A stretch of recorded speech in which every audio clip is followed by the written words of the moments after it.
Which NFL teams have the best offensive lines? Welcome, football fans, to another BLV NFL rankings video. In this video, I rank every NFL offensive line from the worst to the best. Every O-line from 32 to number 1. If that sounds good, the only way that I know you're actually enjoying these rankings and you want more, my next idea is ranking every offense. So if you want that video, Gronk, spike the like button. When it comes to offensive lines, I'm looking at continuity. I'm looking at chemistry. I'm looking at past performance. I'm also leaning into coaching, scheme, and then, of course, personnel changes. This is a projection of the best offensive lines in 2025. Like the video, don't be a jabroni, subscribe for more NFL rankings all summer long, and let me know in the comments what you think of my rankings. Do you love them? Do you hate them? Which team is too high? Which team is too low? I love to hear from you, especially for this video, because man, did I spend a lot of time on this list. This definitely was not easy. So let me know in the comments if you agree or disagree. Let's get started with our offensive line rankings. Kicking off my offensive line rankings for 2025.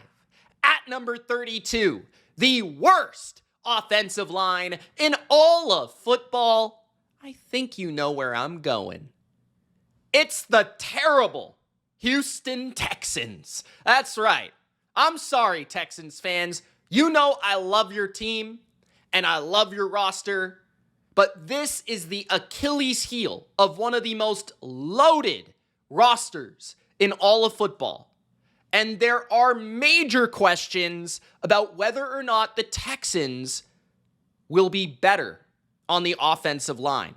The biggest one being that they let go of their most talented player, Laremy Tunsil, one of the best pure pass blocking left tackles in the NFL. Bye. See ya. Was that the right move? Now, maybe, because the Texans decided to get rid of their best, most talented, but it was a player who constantly was getting called for penalties, constantly making mistakes, and constantly setting the Texans in terrible down and distance situations, which made their offensive line problems loom large. It was even worse because now teams are blitzing, teams are stunting, teams are doing all they can to get to CJ Stroud. And the Texans had no plan. They had no ability, no continuity, no chemistry on how to pick up a stunt. It was ridiculous. They couldn't do it. Now, they changed their offensive coordinator. They make some changes to the offensive staff in order to help this line. And they also, Nick Caserio in the front office, went quantity over quality. He went volume. Left tackle, instead of Laremy Tunsil, Cam Robinson, and Ursery, free agency draft pickups. Right tackle, to help reinforce Fisher, who was really bad last season as a rookie, 79th, according to PFF. Yes, it gets that low at the tackle position. 79th. He reinforced that with Trent Brown. Now, what I love about this is Trent Brown and Ursery, for different reasons, have upside, both at the tackle position. I've seen Trent Brown play really well, Pro Bowl level tackle play at left or right, as a member of my Patriots or even the Raiders. I've seen it. Now, he is injured, and it may take some time for him to come back, and he sometimes is out of shape, and he's very inconsistent. But if it does work out, Nick Caserio has experience with him as well. If it does work, it may really work, and it's cheap, okay? Ursery, second-round pick, they love him, and I wouldn't be shocked if he played this year because Cam Robinson is okay, but he's replaceable, as Jacksonville told us, right? They got rid of him. Now, the interior is interesting. I think Patterson is solid. And at the guard spots, they did bring in another high upside projection in Ingram from the Vikings, who struggled as a member of Minnesota. But at least they got rid of Kenyon Green. That guy was so bad. Like, atrocious. Like, absolutely the worst offensive lineman I've ever seen. Like, he was that bad, guys. So if they got rid of Tunsil and that's a negative, it's a positive that they got rid of Green as well. Like, wow, he was bad. But Laken Tomlinson, pretty much, he replaces Shaq Mason. I would say, like, both older players, both regressing talents, both not what they used to be. Tomlinson's solid. He was better than Shaq Mason from a grading perspective last season. And Titus Howard's probably their best, most solid offensive lineman, but he's not above average. So the reason I ranked them 32 is because they're the most questionable from a talent perspective. They have plenty of depth. They have plenty of options. They have plenty of avenue to improve here because of coaching, because of how terrible they were last year. But really, they graded well in zero metrics. They were not good in pass blocking, not great in run blocking. Honestly, the most surprising thing is that they were 31st in run block win rate last year, because Joe Mixon was actually pretty effective last season. He had 8 100-yard games. So that's shocking to me. But at the same time, the Texans, terrible last year, not terrific talent this year. So that's why I have them at 32. That being said, if they marginally improve, this team will greatly improve. So at number 32, the Texans. At number 31, the Miami Dolphins. Miami Dolphins. Just like the Texans, okay? They lost their best offensive lineman. They lost their best tackle. They lost their left tackle, Teron Armstead, to retirement. Tunsil gone to Washington. Armstead gone to retirement. Great NFL player for many years, including with the Saints. But now, the Dolphins are left with probably the worst tackle situation in all of football. At least in my opinion and evaluation, this is the worst tackle situation in all of football, guys. Now, where I like Miami is they have upside on the interior. They drafted high priority guard Sabanea, I believe, out of Arizona. Best pronunciation attempt, okay? He's a powerhouse.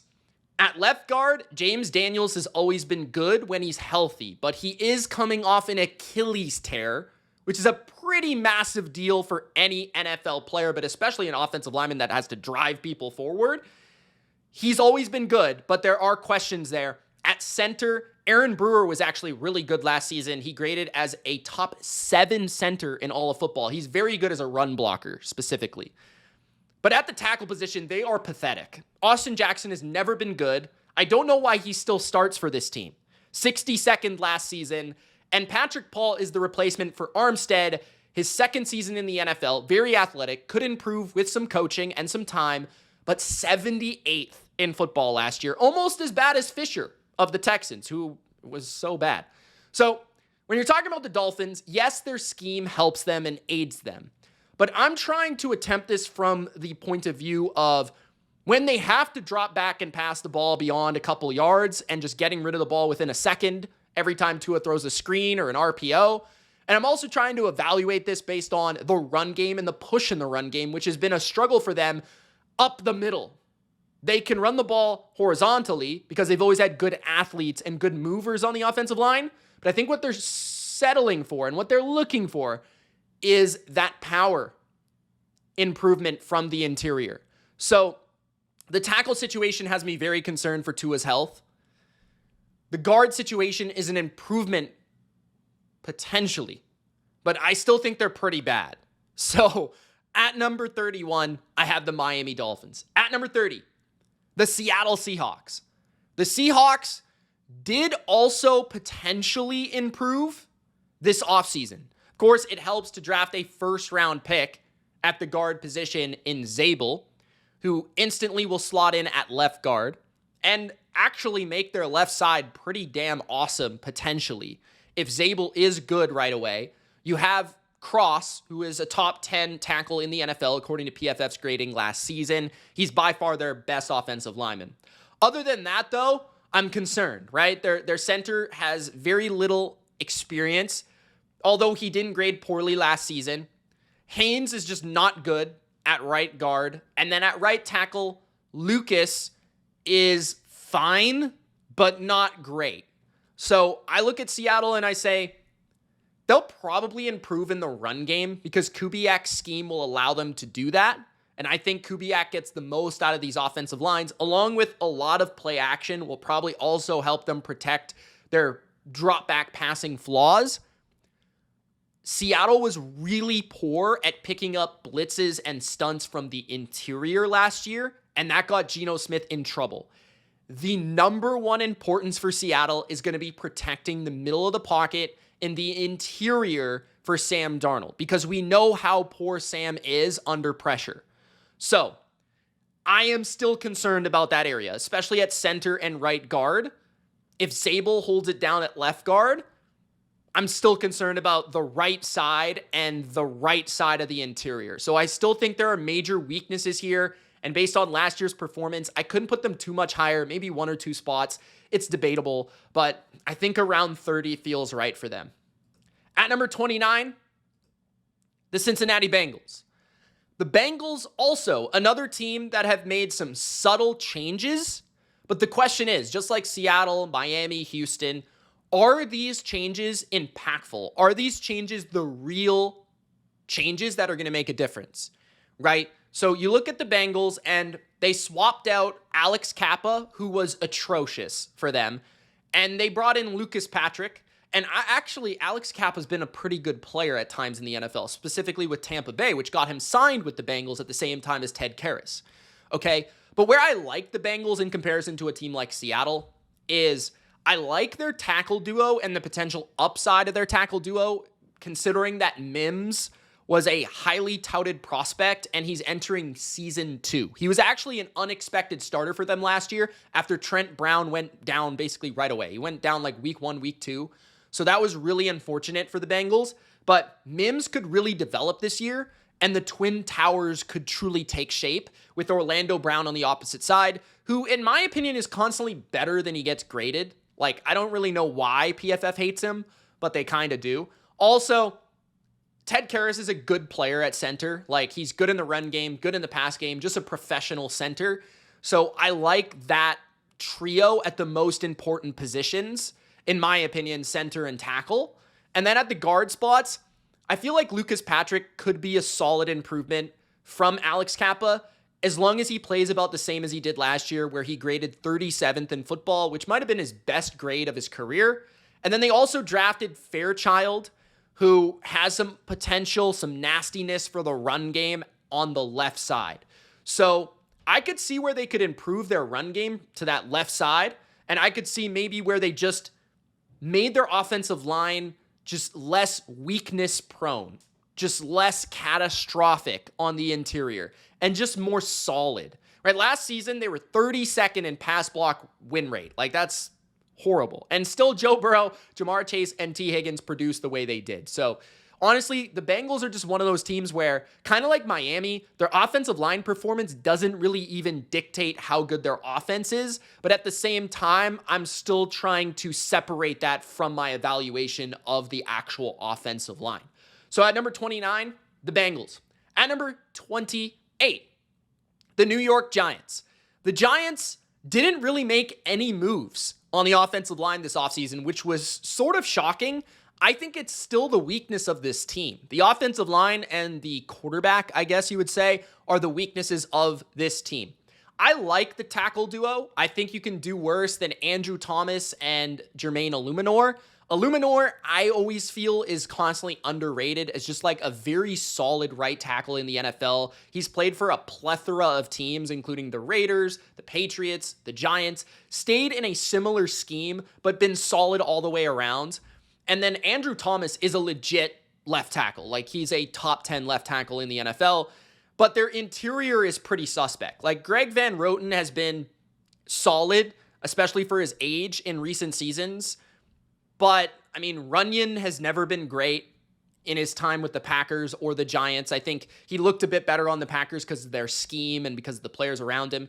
And Schmitz Jr. hasn't exactly lived up to his potential yet at center. So I'm looking at this unit, and they pretty much graded nowhere better than 23rd in any singular metric that I think is important in evaluating offensive lines. That's not a great start. And they didn't make any real improvements other than getting back Andrew Thomas healthy. So it's maybe not as bad or catastrophic as it was in the past, the Giants' offensive line, but it's certainly not great. It's certainly not good even, and it doesn't really even have that much potential because a couple of these guys are older players that honestly could just fall off, which makes it even worse. So at number 28, the Giants. At number 27, the New England Patriots.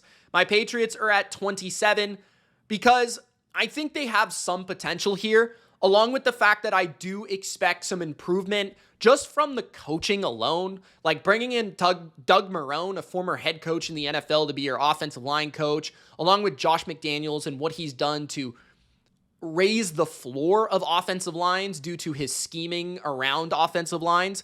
I think that's just going to improve them alone. And on top of that, they did bring in 2 new tackles in Will Campbell on the left side, the top graded, top drafted, top evaluated offensive lineman, according to most people in the NFL draft. He was the 4th overall pick. And then Morgan Moses, who's been a good tackle basically his entire career, from Washington to Baltimore to the Jets to now the Patriots. I may have missed a team there, but I feel like Moses has been around forever. And what I love about him is his leadership skills. I think his communication, his ability to mentor these younger guys. And then the Patriots also have some potential with Mike Onwenu sticking back to guard and potentially getting back to his prime self, where he was actually a top 10 guard in the NFL at one point. Then you also have Cole Strange, who's a former first-round pick, who maybe with different coaching and better offensive scheming could actually develop into the player that they thought he could become when he was a first-round pick, and even showed some flashes as a rookie. And then also they drafted arguably the best center in the entire draft in Wilson. So he could be something as well, but he's probably not expected to start because they did bring in Garrett Bradbury, who's just a professional center. He is replacing Dave Andrews, which might be the lone spot where they did get worse or weaker. But overall, this line has pretty good depth, pretty good upside, a good combination of veteran leadership and youthful energy and youthful potential. So I like that combination. Now, obviously, last year, the Patriots were one of the worst, if not the worst graded O-line in football. 31st in pass block grade, 32nd in run block grade, 31st in pass block win rate, 32nd in run block win rate. They were atrocious. But they've made a number of changes, including the coaching and the personnel, for me to project them at least out of the bottom of the NFL. So at number 27, the Patriots. At number 26, the Pittsburgh Steelers, who to me are sort of similar to the Patriots just because like they have some potential here, but also like a lot of questions as well. Braxton Jones was a first-round pick at left tackle, and he might be their singular biggest weakness because he's yet to develop at that crucial, important spot for Aaron Rodgers. Like, Aaron Rodgers at this age is not going to be elusive, running around and avoiding sacks and pressures if Broderick Jones is not getting it done. Now, he is a great athlete where he is going to be useful in the Arthur Smith run scheme and get active down the field bullying people. Now, that's there, but at the same time, his pure pass protection needs a lot of work, so he's a big question mark. Mason McCormick, entering year 2, he was fine as a rookie, but certainly could be a position that could be a weakness at right guard. Otherwise, though, I do believe that Fontenot will be a good player in the NFL. He didn't really play too much last year as a rookie. He didn't even get graded by PFF, basically not playing enough snaps, so He, though, I do think will be good, like just based on my evaluation of him. Zach Frazier was actually a really nice center for them. He graded 5th in the NFL last year as a rookie. And then Isaac Seumalo returns from injury or an on and off injured season. He graded 26th. Once again, a very solid campaign for him. He's just been a very steady guard in the NFL since signing him and in Philadelphia as well. So Pittsburgh, they're going to be good run blocking wise because they're very athletic. They're very nasty and feisty. Guys like Frazier, Sayamalu, Fontenot, these guys can move, and I think that's going to really fit Arthur Smith. But then at the same time, I think there's going to be some suspect pass protection issues, especially when it comes to drop back passing situations where they're not able to help out with their multi-tight end formations. So the Steelers are just one of those units where I feel like there's going to be games where they look really promising and show their upside and their athleticism. But in other games, I feel like when they're falling behind, they might get exposed by teams sending different blitzes and getting after them from a pure drop back standpoint. So the Steelers are intriguing. They're young, but they're questionable, So at number 26, the Steelers. At number 25, the Dallas Cowboys. Similar to the Steelers, young, questionable, with upside, okay? Last year, their best stat, 5th in run block win rate. But last year, their pass blocking was not as good as past seasons. 22nd in pass block grade, 24th in pass block win rate. Where I'm concerned with the Cowboys is their tackle position. I was not overly high on Tyler Guyton coming out. And honestly, the only reason I'm kind of buying into him is the fact that he was drafted by the Cowboys. And they just seemingly have a way of developing these players. And he's very athletic and has got great feet. So I feel like he's somebody that could become a really good player with some time and with some practice and with some reps from good coaching that the Cowboys typically employ on the offensive line. Terrence Steele is also not my favorite right tackle in football. He's just never been great. At best, he's been average. But on the interior, I think Cooper Beebe is an up-and-comer at center. Tyler Smith is one of the best guards in football. And Booker is a first-round pick rookie at right guard. So I do feel like that interior three is going to protect Dak and has some potential to open some lanes in the run game. But the tackles are where I'm concerned. If Guyton can get it going, though, this line could turn into a top 20, top 15 unit. So they have a lot of potential. Just like the Steelers, I put my eggs into the Cowboys basket because they typically have turned out good offensive lines. At number 24, the New Orleans Saints. Again, another line that is young, that has a lot of flash, a lot of promise, a lot of good prospects, but do we know how good they are yet? Not exactly. So Kelvin Banks out of Texas, loved him. I feel like he was a great pick for them, and I think he could be good right away. Fuaga was one of my favorite tackles in the draft last year, and he looked pretty good. Last season, he graded 48th according to PFF at right tackle. He stays at right tackle while Banks takes left tackle. That moves Trevor Penning inside. Trevor Penning, pretty terrible at left tackle. We'll see what his athleticism can bring at guard. There is hope that he could be better at guard than tackle. He was terrible at tackle. He was out of sorts. He was ridiculously bad. Now, McCoy is pretty good at center, top 10 center, I think pretty safely and firmly. When he went down last year, it completely changed their offensive line. They went from a unit early in the year that was mashing and smashing and mauling people. And actually, I think the key to their offensive success early last year, that brief period where the Saints were looking explosive and supreme on offense, and when he went down, it just completely changed them. Now, Cesar Ruiz also had one of his better seasons in the NFL last year, grading 25th. So when I look at it, they have the potential to have 4 out of 5 spots be pretty effective, right? Now, possibly Banks could struggle as a rookie at left tackle.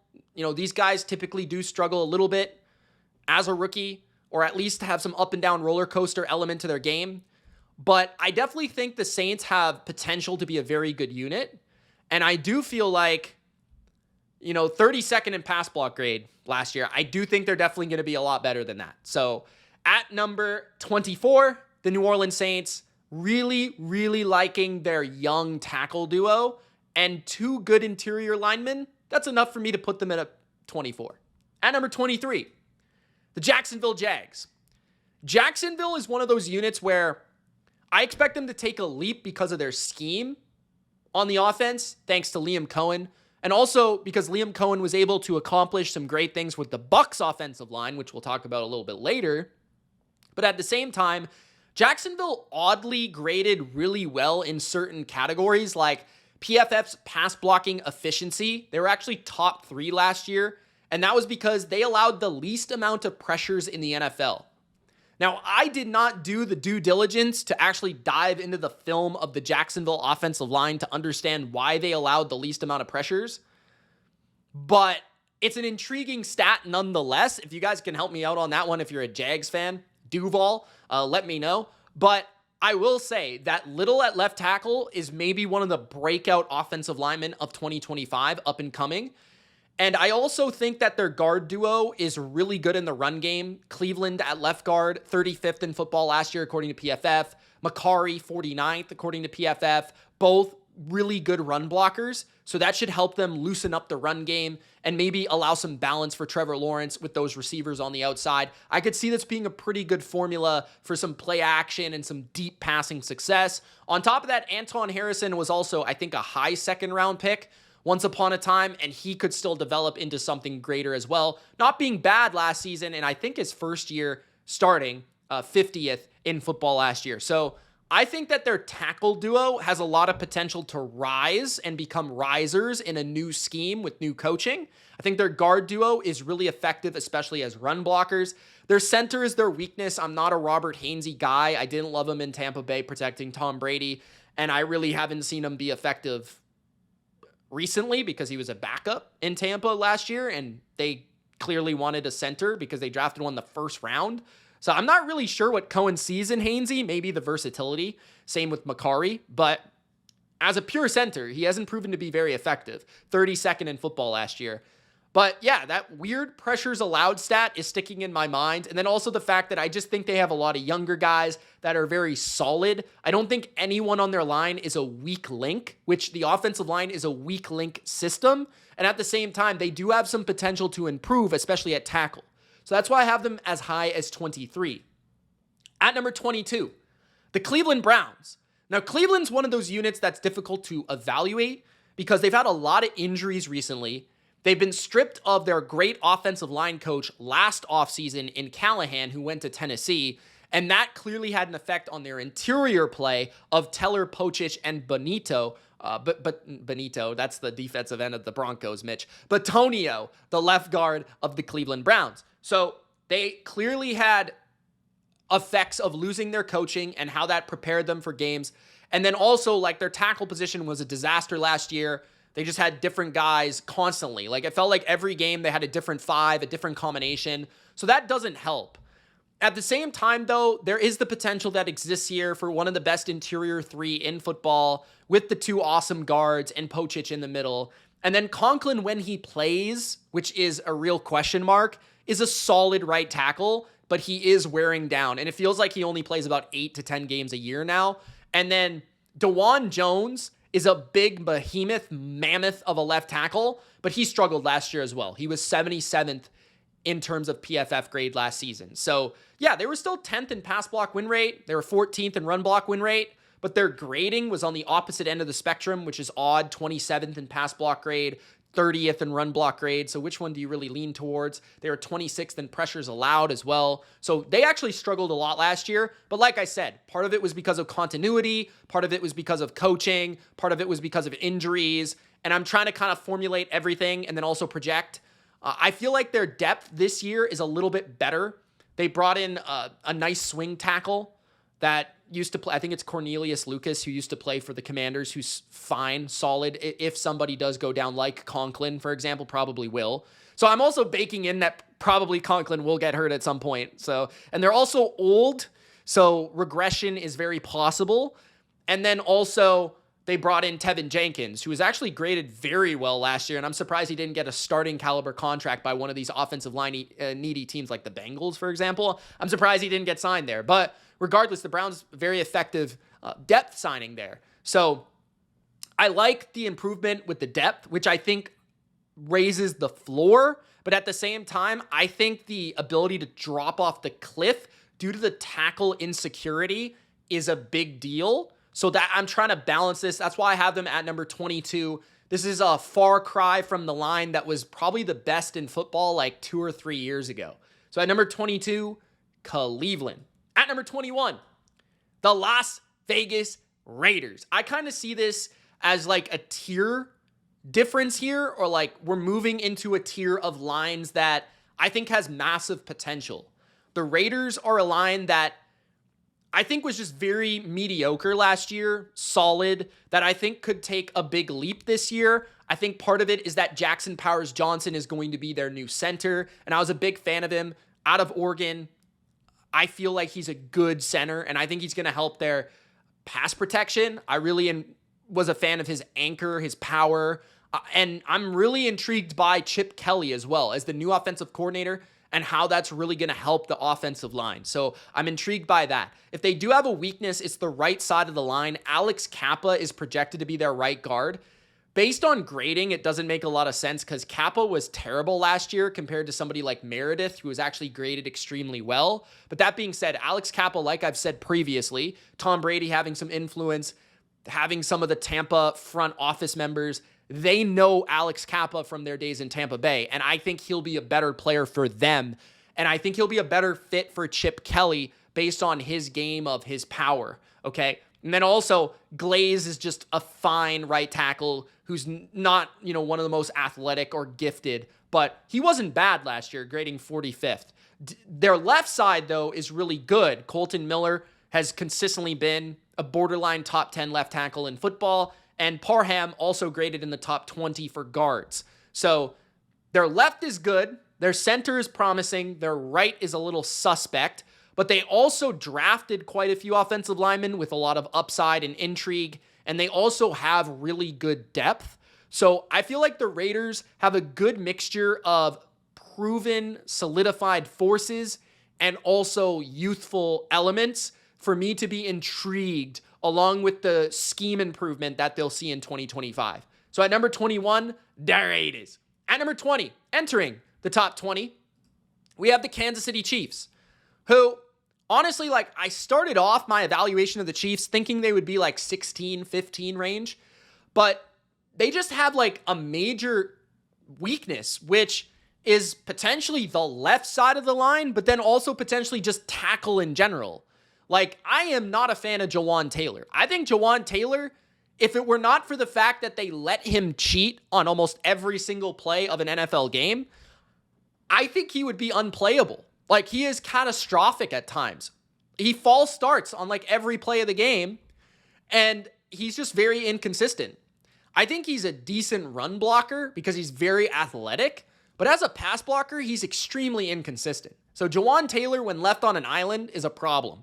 At left tackle, they rather have a very promising rookie out of Ohio State in Simmons, or a backup who looked decent in replacing Trent Williams in San Francisco in Jalen Moore, but hasn't had a lot of time, so neither of these guys are proven entities. So their tackle position in general is just a huge question mark, because Jawan Taylor is actively bad, in my opinion. And then on the left side, they have two guys that are unproven. And so I don't really know how they're going to calibrate that, who they're going to try to chip help to. If that leaves Jawan Taylor on islands more often, that's going to be catastrophic. And then on the inside, they lost Joe Thuney. So now they're moving their left tackle pick from 2023 to the left guard in, or 2024, I guess, technically. They're moving Kingsley to left tackle to left guard, and we've never seen him play guard. So is he going to be good? I don't know. He's not going to be Joe Thuney. But then at the same time, they have Andy Reid's scheme, and how that improves offensive lines, and how technically Andy Reid's great with the offensive line every single year. Last year, they graded as a above average unit in a majority of metrics. Run block grade 8th, pass block win rate 8th, run block win rate 7th. They did have their grading of pass blocking at only 17th, pressures allowed 24th. I do wonder on pressures allowed how much of that is Mahomes trying to create and kind of do it on his own, and how that brings pressure. And I'm not exactly sure how they measure that, but I'm just throwing that out there.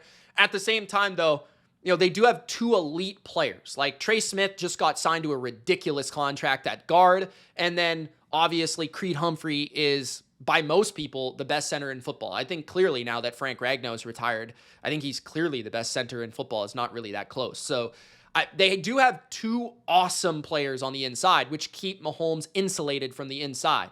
But then at the same time, the tackle position could be concerning, especially if that left tackle in the first round does not get healthy fast. And then the left guard is a complete question mark, and the right tackle is just bad. So I'm trying to balance all these elements of like, they were pretty good last year until they hit the playoffs and got injured. And yes, they had the left tackle situation and left tackle problem all last year, but at the same time, there is reason to believe that they have potential at that position this year, given the signings in the draft that they had. And then it's also Andy Reid. So like, they could be better than 20th. They probably will be better than 20th, but based on talent and based on the floor, I have to kind of balance both of those. So at number 20, I have the Chiefs. At number 19, the Tennessee Titans, which I think will be one of the more improved offensive lines in football. Last year, they were 31st in run block grade, 25th in pass block grade. Like, they were not a good unit, but they did help their two biggest weaknesses. Left tackle, Dan Moore, signed from the Steelers. He got egregiously overpaid, but that being said, he was 42nd in football last year. He's solid. He's a solid NFL tackle. And last year, they did not have a solid NFL left tackle, okay? Also, Kevin Zeitler was legitimately one of the best guards in football last season. He graded as the third best guard in football, along with the fact that J.C. Latham will probably get better at right tackle. I think he could become a star right tackle. So with the coaching of Callahan, typically we see an improvement in year 2 out of his offensive lines. They've spent plenty of money and capital in the offensive line. Latham, first-round pick. Skoronski, first-round pick. Moore, heavy money. Cushenberry at center from the Broncos, heavy money involved in free agency. Zeitler, a decent contract despite his age. So the Titans have spent at all of these 5 positions. You give that to one of the best offensive line coaches in football. You have 2 first-round pick talents who are now entering year 3, year 2, that sort of environment, and all of a sudden, we could really get a lot better here. So that's where I'm looking at the Titans as one of the worst lines in football the last couple of years, where they could make a major leap in 2025. At number 18, the New York Jets are at number 18. The Jets are similar to the Titans. They've not been good in recent years, but that being said, I do believe that the Jets have a ton of potential. First of all, their interior line graded spectacularly last year, like low key. John Simpson was 11th in football. Elijah Vera Tucker, who's always been very good, just injured, 10th in the NFL at guard last year. And Tippmann, top 10, 8th at center last year. So their interior 3, a bunch of butt kickers in the run game, Simpson especially. Vera Tucker, just very good in all aspects. And then their tackle duo could be one of the best in football within the next couple of years. Like Fashanu, however you correctly say his name, graded 58th as a rookie. He was kind of thrust in there as a rookie because Tyron Smith and his injuries and all that he had to deal with there. So he's coming back from a major injury as well. So we'll see how he looks. It might be another year for him before he really truly breaks out, but he's got pure pass protection prowess that's hard to replicate. And then right tackle, Membu is just a big mauling monster, and he doesn't have to move positions from his college days as well. And he was arguably the best tackle in the draft, in my opinion. He was right there with Will Campbell, if not even better. So I love the way this looks for the potential for the future here. None of these guys are really that old as well, so this could collectively become one of the best offensive lines. But I still have my questions about the Jets coaching from that department and the lack of development that we've seen from these players, it feels like. And then at the same time, they were okay in certain aspects last year, like 16th in pass block grade, 12th in run block grade, 10th in pressures allowed. But at the same time, run block win rate, 29th. That felt closer to how they performed. 23rd in pass block win rate as well. So some counteracting statistics. I feel like the Jets, if that tackle duo can truly develop and become something really special, this could be like a top 10 offensive line in football. They really have that type of ceiling, but there's also a floor here where the rookie right tackle struggles. The guy, second-year left tackle, coming off a major injury, still is not what we want him to be. And the interior might be good, but Elijah Vera-Tucker, he could get hurt again. That's very possible. He's not exactly the most consistent. Simpson is a little flawed in his pass protection. So I feel like the Jets, they have as much potential as anybody to improve. But at the same time, I still feel like it's the Jets. Like, am I really going to count on it? I don't know. So at number 18, the Jets. At number 17, the San Francisco 49ers. So unlike the Jets have like this potential through the roof ceiling of their offensive line. The Niners just feel like they're going to be solid in San Francisco because Kyle runs a very effective and consistent scheme and typically gets the most out of offensive line play, usually given limited talent. Like Ben Bartch is not a household name at left guard, far from it. He played last year in some starts near the end of the year for Aaron Banks and actually graded better than Aaron Banks. So we'll see if Bartch actually is solid enough to replace Aaron Banks, who got a massive contract from the Green Bay Packers.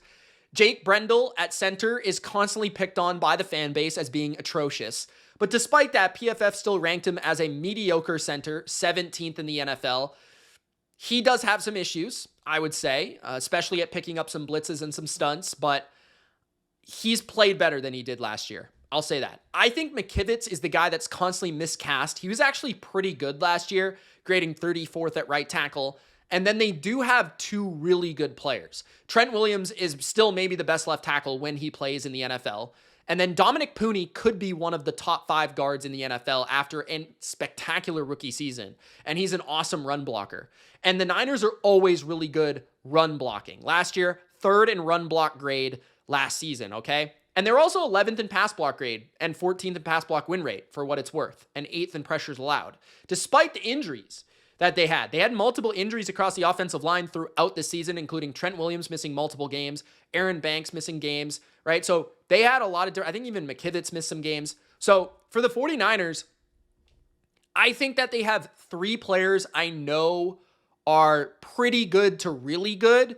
And then they have 2 guys that are not exactly known to be great, but I don't think they're as bad as people think either. And then they have a good scheme and they're effective in the run game. They're always a little exposed when it comes to drop back pass, but that's just kind of what you give up when you're the Niners and you're spending all the money on skill positions and defensive line and your top tier players. You can't pay everything to have elite players everywhere. So the 49ers are just a very capable offensive line built up through a solid foundation of a scheme. So at number 17, the 49ers. At number 16, Arizona. I have the Cardinals at 16. The Cardinals are funky because individually speaking, I don't know that people would grade them as the 16th best offensive line. From a cohesive performance perspective, I thought they were like a top 10 offensive line in football last year. So I'm trying to kind of balance out, like, they probably will regress this year because I don't think their individual talents are as good as the way they played. Like last year, they were 4th in pressures allowed, 4th in pass block grade, 14th in run block grade, 11th in run block win rate. Very solid, above average in pretty much every metric you would look at. They were the 2nd best rushing team in football.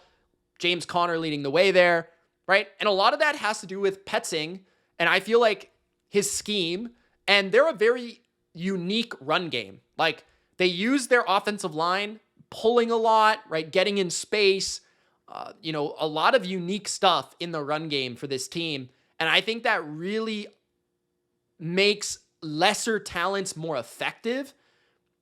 And kind of like the Niners, where it's like, there's elements where they can get exposed. I think in like pure drop back situations, other than Paris Johnson, it can be a little bit spotty, but I think their athleticism and their run game power is so excellent that it raises their floor. But they're just a very cohesive unit. And they didn't really lose anybody. They kind of have different players that were maybe backups for them playing in more important roles. But Paris Johnson, he's developing into a great tackle as they picked him to become 12th in the NFL last year.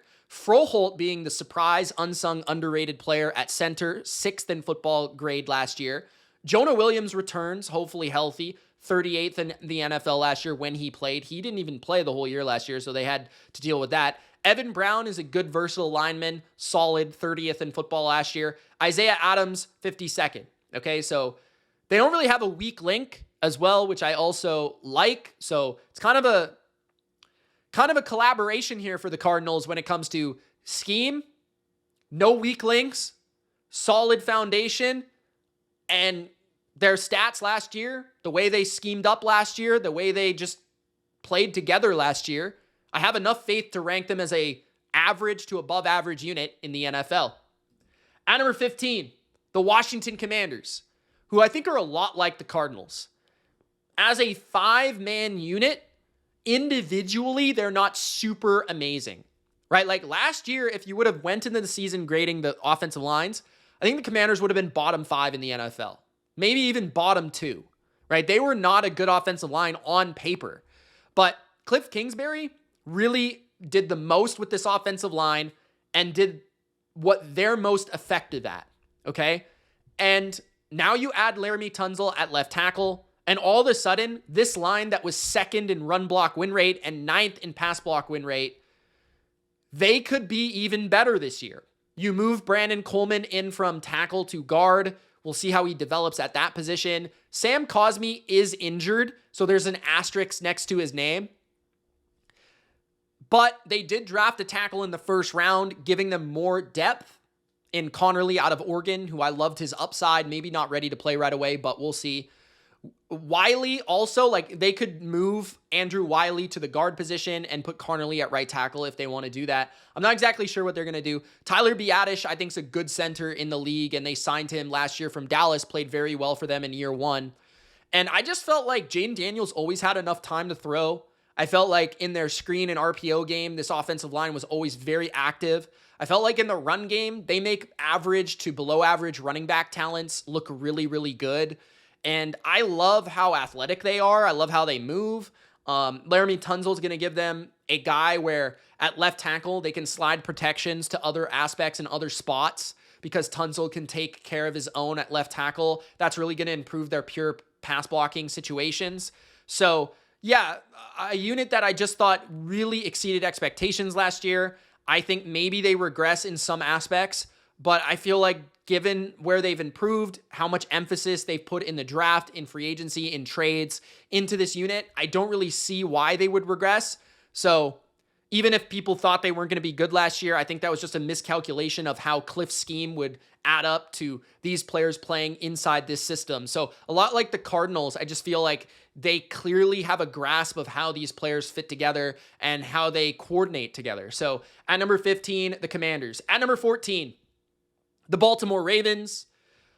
The Ravens, I think maybe low for some people, but I'm just like not overly high on the individual talents of the Ravens offensive line. Like other than Ronnie Stanley, who has been a good player for a long time, although kind of inconsistent due to injury, right? And Tyler Linderbaum, who in my opinion is the 2nd or 3rd best center in football, I don't know necessarily who's a great player here. Rosengarten, as a rookie, was fine, especially as a run blocker, very good. Falele, 45th grade last year, good run blocker. Again, powerhouse, Raven, guard, makes sense. And of course, they lost Makari, so they have a backup in Voorhees stepping up into left guard. So yeah, last year they graded as a top 10 unit. Pass block grade was 7th. Run block win rate 3rd, pass block win rate 3rd. That's very efficient for both those metrics. Only 17th in run block grade and 11th in pressures. But overall, I think that would add up to like a top 10 graded unit. I just think that a lot of their pass protection flaws are solved by Lamar Jackson. And they use a lot of multi-tight end formations. And in the run game, they have Derrick Henry. They usually have Patrick Ricard out there to help them out. Like, I just feel like individually speaking, they're not super amazing on the offensive line. I actually think like in terms of an individual basis, it's probably like the weakest unit on their team. Their roster is ridiculous, but it's still a top half unit. There's still awesome powerhouse mauling in the run game. Like there's still, if you were evaluating them purely on run game stuff, I think they're probably like top 7, top 8, top 5 in that category. But as more of a pure passing unit, I feel like sometimes they do struggle and Lamar has to make some plays behind the line of scrimmage, extending, and that just makes them look better than they are because there aren't those moments where the quarterback is just left out to dry because he's always constantly making people miss. So I don't know. That's just my opinion. But at number 14, a very big, mauling, powerful line that can overwhelm smaller, quicker defenses. And you clearly see that on a regular basis. At the same time, I think from like a pass blocking perspective, they're just okay. At number 13, the Carolina Panthers. I think one of the most underrated offensive lines in the NFL, if not the most underrated. I'm not sure why they don't get graded or rated higher by a lot of other people when I'm checking other lists. Like Carolina constantly feels underrated. Their tackle duo is pretty good, and Ekwonu still has that ability to shine and get better, but it was his best season last year, 36th according to PFF. Moton has been like one of the best right tackles in football, or just a very consistent tackle for a number of years, 21st last year. They have low-key one of the better guard duos after signing them last free agency in Damian Lewis, who graded 12th, and Robert Hunt, who graded 24th. And honestly, I'm not so sure that Hunt isn't better than Lewis, but either way, they're both, good players. Austin Corbett also returns from injury at center, but they have quality depth at center as well. So you look at their most impressive statistics, they were 7th in run block grade, which makes a lot of sense if you're looking at their run game last year. Chuba Hubbard was an animal, and they ran the ball really effectively, especially down the stretch last season. That's a lot to do with that guard combination that was really effective. And their pass blocking was also 14th. You clearly saw the improvement from the Panthers on the offensive line when it came to Bryce Young's development, when it came to Bryce Young's poise and Bryce Young's just overall confidence. You saw him late last season just feel much better in the pocket, more confident, buy time, like the ability to, move and manipulate, and just like he felt more calm because the offensive line was doing their job in front of him, right? So, and that wasn't the case the year previous. So I think the Panthers, they did a lot to make this a better unit, and I believe that it's a much better unit, and I believe it's a very underrated unit because I think they've got good balance. I think they pass protect pretty well. They've got a pretty good tackle duo, maybe not amazing, but pretty good. And then in the guard spots, they're very good in the run game. So yeah, I like the Panthers O-line. I think it's very underrated. At number 12, the Los Angeles Rams. The Rams are funky to figure out or tough to grade or rank because of Jackson's blood clot situation. So I probably maybe would have even ranked them inside the top 10 at like number 9 or 10, if not for that situation. When you're actually looking at the individual PFF grades of this line, there is no weakness. I mean, both tackles are inside the top 25. Both guards are inside the top 28.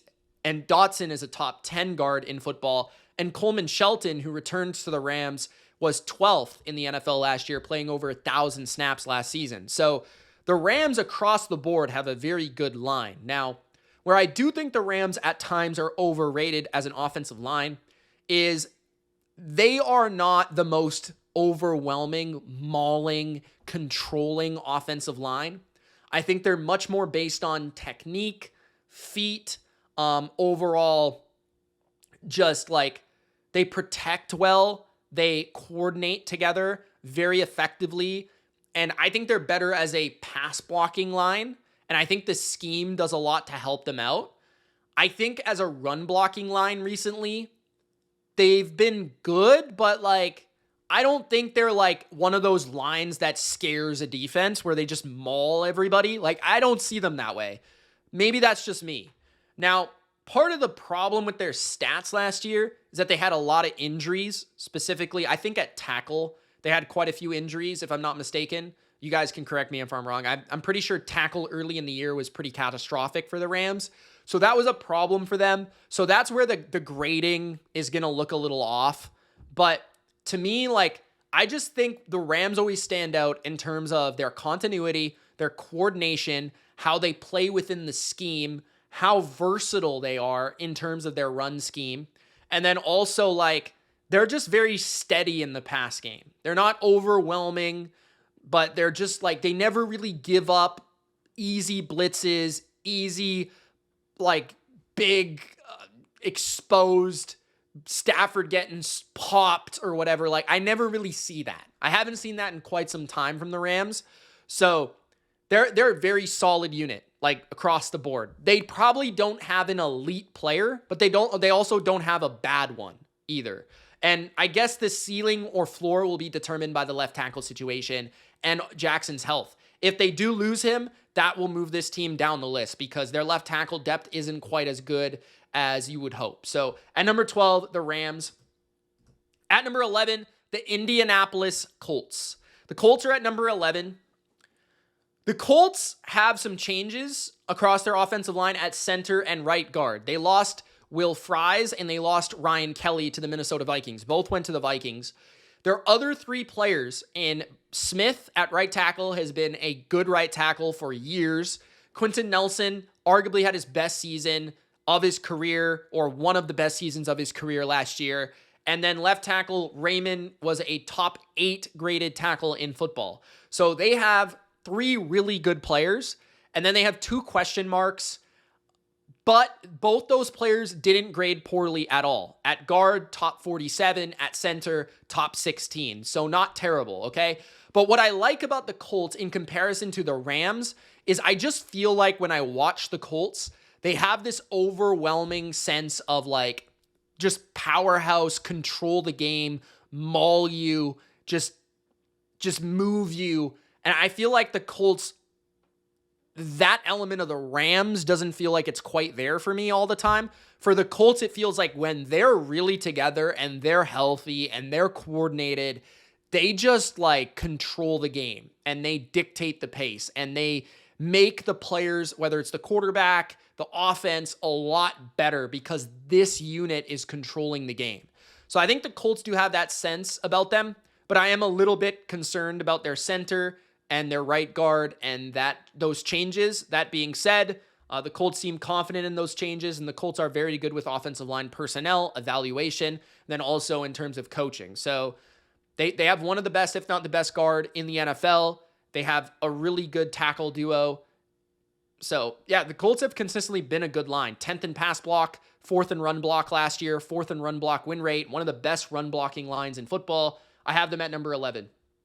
At number 10, the Green Bay Packers. I think the Packers, for a team that was already good on the offensive line last year, I feel like they could make a leap from good to great. They just, like as I was recording this, right starting the video, they just extended their best offensive lineman. Arguably, Zach Tom. Elgton Jenkins is also incredible, so it's debatable. But Zach Tom is arguably their best offensive lineman. He's their right tackle. He graded as the 6th best tackle in football last year. He's an awesome player. And they did make some changes. So the question will be, who plays at right guard? It could be Jordan Morgan, their first-round pick out of Arizona last year. It could still be Ryan, I believe is how you say his name. He was 46th in football last year. He's just been a steady guard for them. I would expect Morgan to be the guy. Jenkins is one of the best interior linemen in football, in my opinion. I think he's constantly under-evaluated, constantly mistreated, or like not discussed because he can play literally every position on the offensive line. He can play tackle, guard, center, and he's going to move back to center this year, and I think that's really going to help them. Aaron Banks at left guard fits their scheme very well. He played under Kyle, was 33rd last season at guard. I think he's had like Pro Bowl level capacity. 2023, he was near that type of grading. I feel like, their biggest weakness is probably left tackle. And even within that, I thought they had a good draft when drafting offensive linemen to add some youth, some potential, some depth. So the Packers just absolutely controlled teams on the ground last year. I thought they were more aggressive running the ball, more powerful running the ball than I've seen them in quite some time last season. And they just ran the ball down teams' throats in a way that I haven't seen from the Packers in a long, long time. I think that could even get better this year because the potential of moving some pieces around, Jenkins slotting in at center, adding Banks to the fold and his athleticism in the run game, and then also Morgan potentially getting a starting spot as well. So yeah, like I don't think they're the best in terms of drop back pass or pure pass protection, but their scheme is so much based on quick throws, quick RPOs, play action, and then also running the ball. So they're not in a lot of those situations, kind of like the 49ers. So I have a lot of faith that the Packers are going to be even better as an offensive line this year, especially considering their youth and their depth. So at number 10, I like the Packers line a lot. At number 9, the Atlanta Falcons. The Falcons are tough because I wanted to grade them like 5th or 6th, and I just think they're one of those lines that is really good in one area and not as good or kind of overrated in another area. So they're arguably like the best run blocking line in football. Last year, they were graded as the best run blocking offensive line according to PFF. And I always feel like their zone scheme, the way they operate within that is so effective. Like they're very well coordinated together. Lindstrom and Bergeron are two of the best guards, I think, at their positions, left and right. Lindstrom is arguably the best guard in football. At least if you ask PFF, he is, but he's probably in the top 3 or 4 at the very least.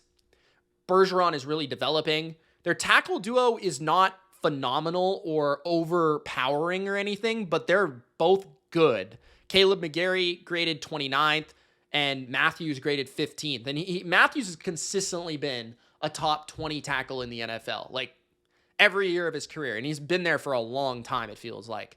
So they're going to run the ball on you. And they're very athletic inside, and they're steady enough at tackle to be a top 10 unit. At the same time, pass blocking wise, I think they're good, but they're not great. And they also did lose Drew Dahlman at center, so that could potentially open them up to a little bit more of a weakness at the center position. Despite their new center having played, quite a few snaps last year, I want to say like 400, 500, about half the year.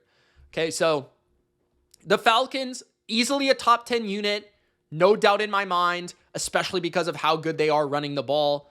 But as a pass blocking unit, they don't have an overwhelming tackle situation. And really, besides Lindstrom, they don't have another elite player. It's just like a bunch of solid to good guys that just play in this zone run game really effectively. So at number 9, the Falcons. At number 8, the LA Chargers.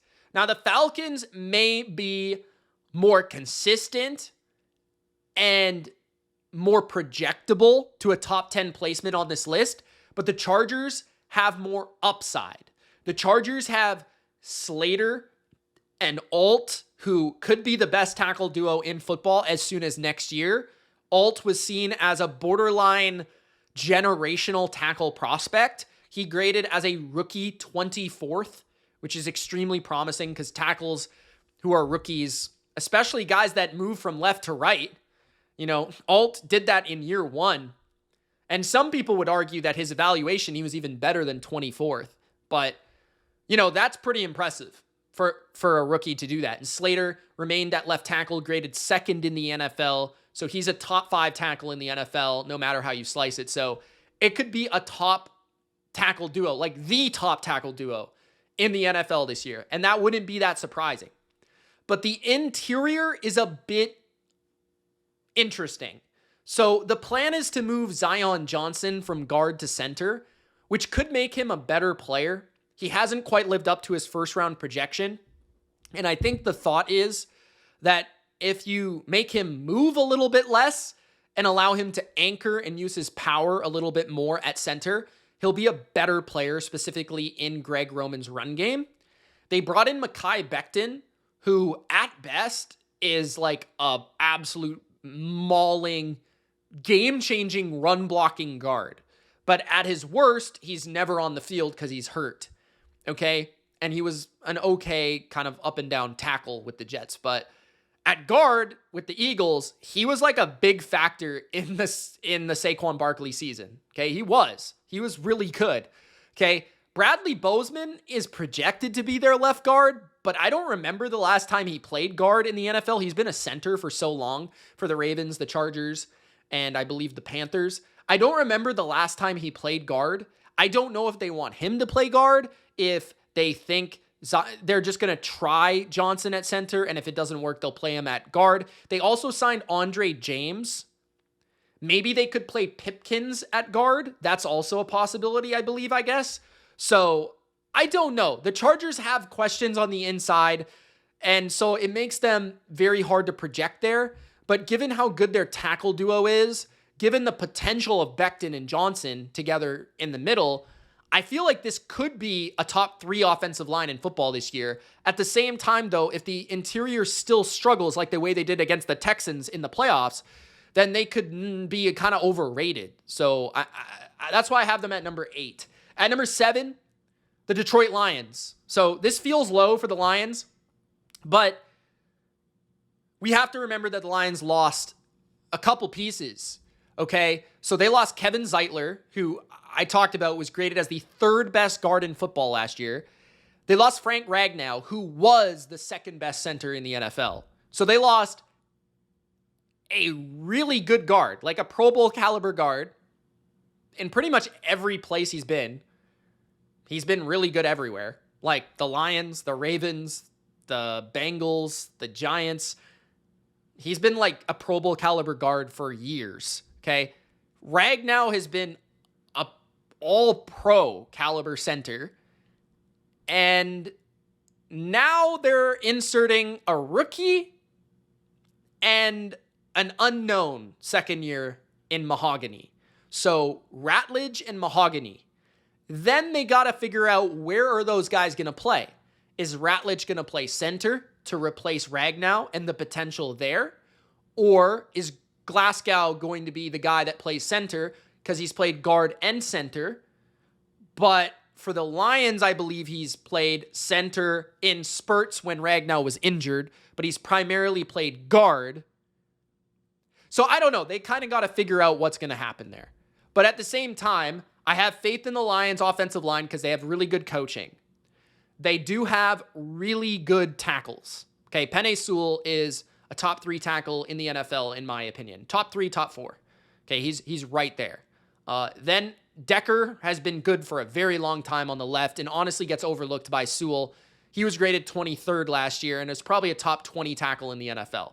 Okay, so they have 2 awesome players. One superstar, one very good Pro Bowl caliber tackle, one solid veteran interior player, and then 2 question marks.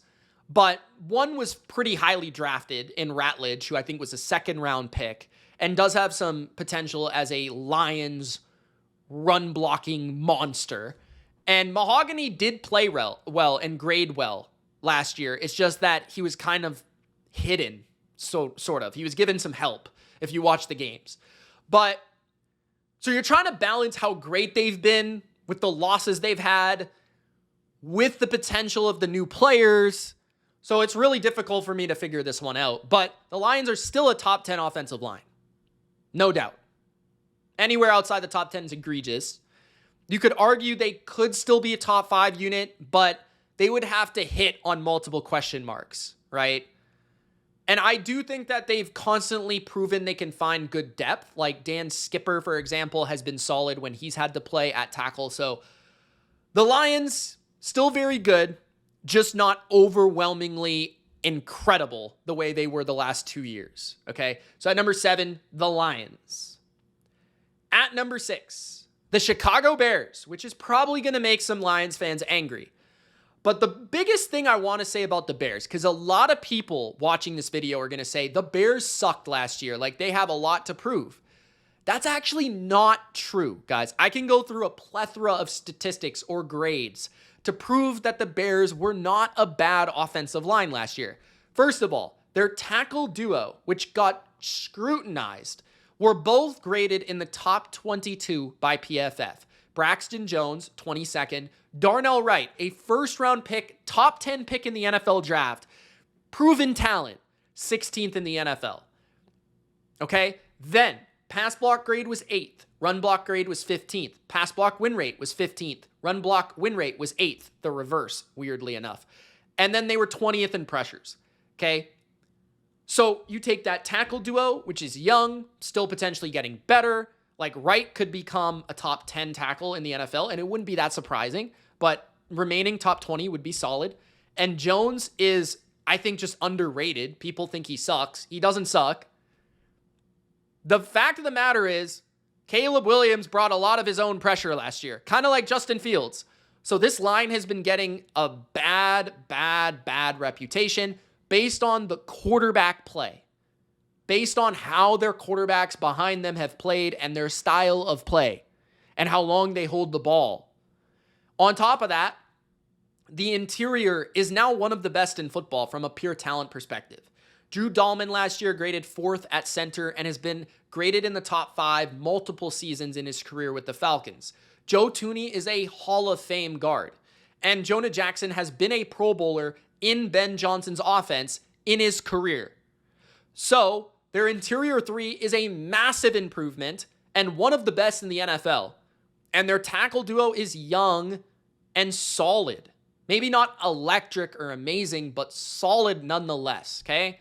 So they were not as bad as you thought last year. They were actually pretty average last year, and now they just completely revamped and completely changed their interior to becoming one of the best in the NFL.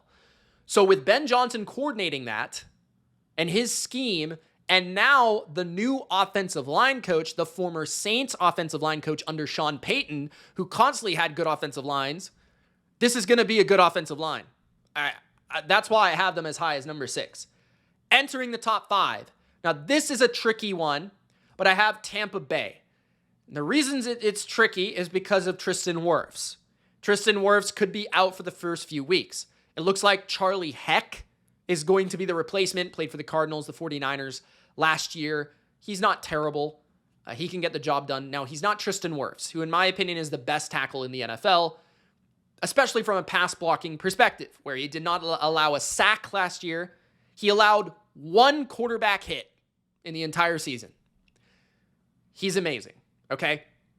Now, that being said, I think that their tackle duo is good to great, with Wirfs on one side and Gedeke on the other, grading 27th. Mock was a breakout player for them, 16th in the NFL at guard. And I think Barton will be the breakout player in 2025, a first-round pick out of Duke last year, grading only 33rd at center, but I think a lot of other people's evaluations would have him much higher based on his athleticism and potential. Now, I think their weakness is at left guard with Bredesen, but it's kind of masked by Tristan Wirfs. Now, I do think they will not be anywhere close to a top 10 offensive line without Tristan Wirfs. So they're going to have to overcome that. But once Wirfs comes back, it changes the game for them because he can play on an island by himself, and it completely changes the way they can help to other sides and other players. And you look at their evaluation last year, pretty much all metrics and all outlets have them graded in the top 5 to 7 in the NFL. And their pass block grade was 2nd in football last year. Their pass block win rate was 5th. Their pressures allowed was 5th. So in a pass blocking sense, they were elite last season. Their win rate in the run game was 6th. And if you watch them from an eye test perspective, they were very good in the run game last year, pulling, running so much diversity in their run game. Powers, counters. It was a lot of fun to watch, right? Duo. So Tampa, yes, they lost Liam Cohen. Yes, they have the Tristan Wirfs deal, but once that unit gets healthy, it's not a Jackson situation with the Rams where maybe he misses the whole year. It's probably a couple weeks. So I'm willing to project that and give them the number 5 spot. At number 4, the Minnesota Vikings. So the Vikings are at number 4. I think this is going to be one of, if not the most improved unit in football. And I think it is the sneaky elite offensive line in the NFL entering 2025. Last year, they were actually 2nd in pass block win rate in the entire league. And they have completely revamped their interior 3, which was a major weakness by the end of last season. Remember, Sam Darnold couldn't get protected on stunts or blitzes by teams right up the middle. He was getting absolutely exposed late last season by the Lions, by the Rams. Remember that? Yeah? So the Vikings now, they have one of the best tackle duos in football. Remember, they lost Christian Darrisaw last season, late last year, but he's a top 10 tackle in the NFL. Christian Darrisaw on the left, Brian O'Neill on the right, who's consistently been evaluated as a top 20 tackle according to PFF. On the inside, one of my favorite prospects from the draft, Donovan Jackson, who could play tackle or guard, but I think is going to be an absolute just wall as a guard in pass protection. Ryan Kelly has been a top 12 center in football for quite some time. He has injury concerns, but graded 11th last year. Will Fries, also injury concerns, but has graded really well the last couple of years for the Colts. So Kelly and Fries from the Colts, Jackson in the first round, and then Darisaw and O'Neal, one of the best tackle duos consistently in football the last few years. This is an all-around great unit that has no real flaws as long as they're healthy. Their biggest flaw is maybe health. Other than that, I think their run game will be greatly improved because of the interior. I think the pass protection is superb, and I think this will be a great line for J.J. McCarthy. At number 3, the Buffalo Bills. The Bills are at 3 because the Bucs, have questions about Tristan Wirfs. The Vikings have questions about continuity and new players and health. The Bears, continuity questions. Lions, turnover. Chargers, weird interior questions. The Bills just don't have any questions. Their potential might not be as high as team like the Vikings or the Chargers or the Bears or even, those teams, right? But the Bills everyone's returning. Everyone is good, and they're good in pass protection and run blocking. I think they're a better run blocking line than they are a pass blocking line. That's my opinion. The metrics would say differently, but hey, it is what it is. They were 5th in pass block grade, 4th in pass block win rate. And when I say my opinion, it's through my eyes when I watch them play. But pass block win rate 4th, pass block grade 5th, and pressures allowed 3rd. So they were top 5 in every single one of those metrics. That being said, they were not below 17th in any singular statistic that I took. Also, their biggest weakness as right guard, Torrance, and I don't even think he's that bad. They have one of the best tackle duos in football. I think Dawkins is like the most slept on left tackle in the NFL. He is consistently excellent. Spencer Brown has developed into a very good right tackle and is still getting better. Connor McGovern is one of the most slept on centers at 10th in the NFL last year. David Edwards has been a good player for a couple different teams, 28th in the NFL last year. I think sometimes they do struggle a bit with some blitzes, picking up blitzes and stuff. And Josh Allen also makes them look better than they are, like Lamar does for the Ravens in certain moments. But they are the engine of the offense outside of Allen. Like, they don't have a great receiving core.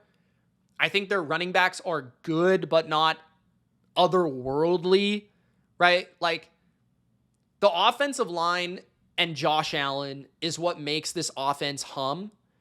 And I love the balance they provide. I love just the overall continuity that they're going to bring for another season together. And I think that's going to breed great success again in 2025. At number 2, the Denver Broncos, who honestly could be number 1. Like, if you're looking purely at stats, the Broncos might be the best offensive line in football. They were 1st in pass block grade, 1st in pass block win rate, 1st in run block win rate, 2nd in pressures allowed, and 11th in run block grade. They were 1st or 2nd in 4 out of my 5 stats that I was tracking for this video. That's crazy, okay? Also, they have arguably the best guard combination in the NFL with Quinn Miners and Ben Powers. I love both those guys. Bowles and McGlinchey. McGlinchey improved as a member of the Broncos last year, and Garrett Bowles has always been very good, at times even elite. Wattenberg at center was also a good replacement for Cushenberry. He outperformed him last year. Sean Payton always does an excellent job with offensive line play. Some of it is that they run a lot of quick game, so some of it is that they're not exposed. And also, I will say, like, when watching the Broncos, their run game wasn't very effective. So, and they had the number 1 win rate line in the NFL in run block. They were only 11th in grading, but still, that's top 11.